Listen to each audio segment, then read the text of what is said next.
अस्सलाम वालेकुम जी। आज का सवाल लेकर काजी इन्वेस्टमेंट्स के प्लेटफॉर्म आस्क काजी इन्वेस्टमेंट से हाज़िर हूँ। शहला पूछती हैं स्वीडन से क्या ग्रेटर लंदन या ग्रेटर पेरिस की तरह ग्रेटर इस्लामाबाद भी बनेगा? कौन कौन से एरियाज़ का मुस्तकबिल बदल जाएगा? थैंक यू वेरी मच जी। बहुत ज़बरदस्त सवाल पूछा है मिस शहला ने स्वीडन से।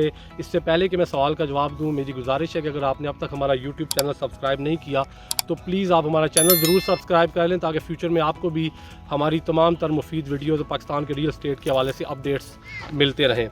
जहाँ तक इनके सवाल का ताल्लुक है, इन्होंने एग्जांपल दी है ग्रेटर लंदन की, ग्रेटर पेरिस की। मैं आपको थोड़ा सा बता दूं, ग्रेटर लंदन बेसिकली क्या है। एक जो है सेंट्रल लंदन है, जो कि प्योरली लंदन का अंदरून का एरिया है। फिर एक उसकी इर्द गिर्द की चंद बराज हैं जो कि लंदन ही कहलाती हैं। लेकिन फिर एक कुछ एरियाज़ ऐसे हैं जो लंदन से बहुत बाहर हैं, लेकिन वो इतने अच्छे तरीके से लंदन के साथ कनेक्टेड हैं थ्रू M25 या बाकी जितने भी रोड्स हैं, चाहे वो कोई भी रोड हो, कि वो लंदन का ही हिस्सा कहलाते हैं। उनकी अपनी काउंसिल्स हैं, उनकी अपनी अथॉरिटीज़ हैं, उनके अपने बजट्स हैं, उनके अपने पुलिसिंग है, सारे मामलात उनके अपने हैं। लेकिन उनको फिर भी जो है लंदन कहा जाता है। अगर आप किसी हौसलों में रहने वाले बंदे से बात करें, किसी स्लाव में रहने वाले से बंदे से बात करें, किसी इल्फर्ड में रहने वाले से बात करें, तो वो आपको कहेगा मैं लंदन रहता हूँ। अगर आप मैनचेस्टर से मिलने आ रहे हैं और पूछे कहाँ होते हैं, तो वो आपको यही कहेगा हम लंदन में रहते हैं। सिमिलरली पेरिस में भी यही है।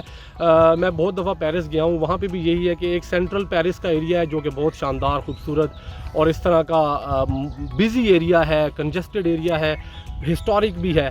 फिर उसके बाद थोड़ा इर्द गिर्द पेरिस के एरियाज़ हैं मुख्तलिफ, 5-7 किलोमीटर या 5-7 माइल के एरिया में। फिर उसके बाद आप बहुत बाहर निकल जाते हैं, 15-20-25 माइल्स बाहर निकल जाते हैं। लेकिन वहाँ रहने वाले लोग भी ख़ुद को पेरिस ही कहते हैं, क्योंकि एक तो वो कम्यूट करते हैं डेली जॉब्स की वजह से पेरिस, या उन लोगों के बिजनेसेस पेरिस के अंदर हैं, डेली पेरिस आना जाना है, ट्रेन्स का सिस्टम है, पूरा जाल बिछा हुआ है ट्रांसपोर्टेशन का, और पब्लिक ट्रांसपोर्ट के उस सिस्टम के थ्रू वो बिल्कुल कनेक्टेड हैं पेरिस के साथ। 20-25 मिनट के अंदर वो पहुंच जाते हैं।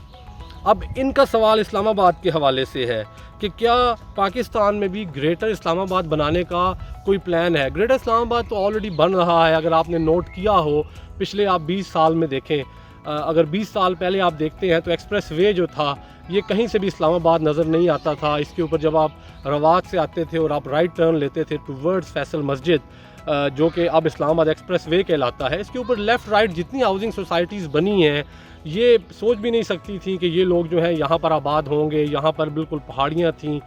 गोरी टाउन के एरिए में आप देखें, बेशुमार यहाँ पर ईंटों के भट्टे थे, और कोई सोच नहीं सकता था कि यहाँ पे कल को इतनी सोसाइटियाँ बनेंगी। और यहाँ पे गुलबर्ग के एरिए में, या स्वां गार्डन के एरिए में, या DHA के एरिए में, पाकिस्तान टाउन के एरिए में, बैरिया के एरिए में इतने लोग आकर आबाद होंगे जो डेली सेंट्रल इस्लामाबाद यानी कि blue area, F10, F6, F7 या इन एरियाज़ में जॉब्स करने जाया करेंगे। तो ग्रेटर इस्लामाबाद की तरफ जो अमल है वो ऑलरेडी शुरू हो चुका है। दूसरी तरफ अगर आप देखते हैं तो अब हम रवात के करीब जा रहे हैं। तीसरी तरफ हम अब जो है ऑलमोस्ट टेक्सला की तरफ जो है इस्लामाबाद बढ़ रहा है।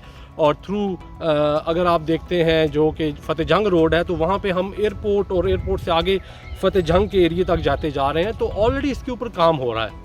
लेकिन आपका क्वेश्चन है ऑफिशियली कोई ऐसा प्लान है या नहीं है? डेफिनेटली ऐसा प्लान है। इसकी सबसे बड़ी मिसाल है इस्लामाबाद के नए एयरपोर्ट का इस्लामाबाद से बहुत बाहर आकर फतेह जंग के मोज़ाज के अंदर आकर बनना। तो मैं जो आगे देख सकता हूँ वो मैं देखता हूँ कि शायद इस्लामाबाद रवात तक जो है ग्रेटर इस्लामाबाद होगा, GT रोड के ऊपर, चूँकि वहाँ से रिंग रोड शुरू होगा और वो रिंग रोड तक जो है ये एरिया इस्लामाबाद के अंदर लाया जाएगा। It can be 5 to 10 years, might भी। अभी मेरी बात जो है वो बहुत से लोग इससे डिसएग्री करें, लेकिन टाइम आने पे आपको पता चलेगा कि ग्रेटर इस्लामाबाद का प्लान बहरहाल आएगा और इस्लामाबाद को मेट्रोपॉलिटन के एरियाज़ के अंदर इन तमाम नए एरियाज़ को शामिल किया जाएगा। जो मेरी सजेशन है या मेरी एक्सपेक्टेशन है, या यूँ कह लें कि मुझे उम्मीद है, मुझे लगता है ऐसा होगा। अप टू रवात जाएंगे। दूसरी तरफ जो है अगर आप GT रोड पे पेशावर की तरफ जाते हैं तो अप टू संगजानी होगा।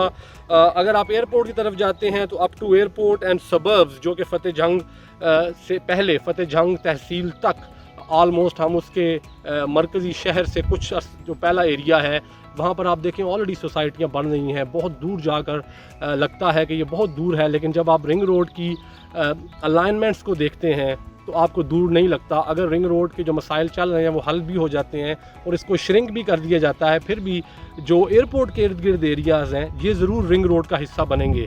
तो रावलपिंडी रिंग रोड जब घूम कर इन सारे एरियाज़ को कवर करेगा तो एग्जैक्टली वही M25 वाला माहौल बनेगा कि आप M25 से हौसलो, सलाओ, जिसकी भी एग्ज़िट लेनी है आप वो एग्ज़िट लेते चले जाते हैं। दूसरी तरफ मैं समझता हूँ मरी रोड पे अप टू छतर पार्क या भाराकऊ तक जो है ये ग्रेटर इस्लामाबाद का हिस्सा बनेगा। कश्मीर हाईवे के ऊपर भी जो है मैं समझता हूँ कि ये पहुँचेगा काफ़ी आगे तक, जैसा कि मैंने कहा भाराकऊ या भाराकऊ से आगे छतर पार्क तक। दूसरी तरफ जो है तरलाई की तरफ भी ये फर्दर डाउन जाएगा, चूँकि वहाँ पर नज़र आता है कि जहाँ तक जो है आगे जाकर काफ़ी सारे गांव आ जाते हैं। लेकिन अब आप देखें वहाँ पे सोसाइटीज़ भी आ रही हैं, कुछ यूनिवर्सिटीज़ वहाँ पे चली गई हैं, कुछ और इंस्टीट्यूशंस जो है गवर्नमेंट ने वहाँ पर खोले हैं और इस्लामाबाद की टेरिटरीज़ को काफ़ी आगे तक, तरलाई से भी आगे तक पहुंचा दिया जाएगा। जैसे कि आप बहरी एनक्लेव देखते हैं, अगर आप कुली रोड की तरफ जाते हैं या बहरी एनक्लेव की तरफ जाते हैं, वहाँ पर भी बहुत से जो विलेजेस हैं ये फ्यूचर में मुझे ग्रेटर इस्लामाबाद का हिस्सा बनते हुए नज़र आते हैं। आगे अगर आप जाते हैं तो एक एरिया आता है मेरा बगवाल, ये जो एरिया है यहाँ तक मुझे ग्रेटर इस्लामाबाद जाता हुआ दिखाई दे रहा है।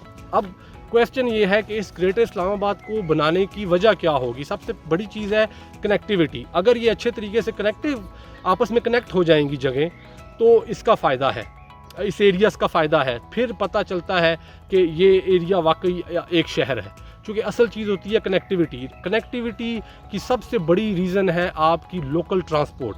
अगर आपकी लोकल ट्रांसपोर्ट नहीं है तो आप सेम शहर नहीं कह सकते, आप उसे ग्रेटर इस्लामाबाद नहीं कह सकते। मुझे चूँकि ये थ्रू लोकल ट्रांसपोर्ट कनेक्ट होता दिखाई दे रहा है और इसलिए मैं समझता हूँ कि ये लोकल एरियाज़ बनेंगे, ग्रेटर इस्लामाबाद बनेगा। प्लस लोकल पुलिसिंग, अगर पुलिसिंग का दायरा कार वसी कर दिया जाएगा और बजट शायद बढ़ा दिए जाएँ कल को इस्लामाबाद के। और इसमें अब बहुत से लोगों का क्वेश्चन ये भी होगा कि रावलपिंडी का फिर क्या बनेगा। देखिए, रावलपिंडी के मामले को समझने की ज़रूरत है। रावलपिंडी के नीचे उसकी अपनी बराज, उसके अपने एरियाज़ रहेंगे। ऐसा नहीं है कि रावलपिंडी के नीचे से बहुत से इलाके निकाल दिए जाएंगे, लेकिन इस्लामाबाद को कुछ चीज़ों के अंदर इस्लामाबाद को अथॉरिटी दे दी जाएगी, ग्रेटर इस्लामाबाद को, और कुछ चीज़ों के अंदर यानी बजट या बाकी के मामलात या लोकल डेवलपमेंट के मामलात में शायद रावलपिंडी या पंजाब गवर्नमेंट को ही अथॉरिटी रहने दी जाएगी। ये तो है मेरी सोच या ये तो है मेरे अंदाज़े। अगर आप इससे डिफ़र करते हैं या एग्री करते हैं, obviously you got right to do that.